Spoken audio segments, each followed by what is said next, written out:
السلام علیکم۔ مکتوب نمبر 22 عبداللہ ابن عباس کے نام مولا علی علیہ السلام نے لکھا۔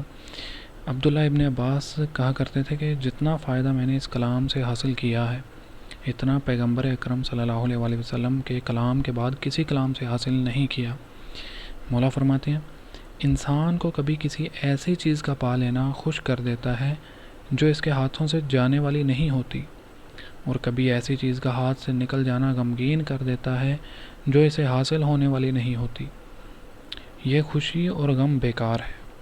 تمہاری خوشی صرف آخرت کی حاصل کی ہوئی چیزوں پر ہونی چاہیے، اور اس میں کوئی چیز جاتی رہے تو اس پر رنج ہونا چاہیے، اور جو چیز دنیا سے پالو اس پر زیادہ خوش نہ ہو، اور جو چیز اس سے جاتی رہے اس پر بے قرار اور افسوس نہ کرنے لگو، بلکہ تمہیں موت کے بعد پیش آنے والے حالات کی طرف اپنی توجہ کو موڑنا چاہیے۔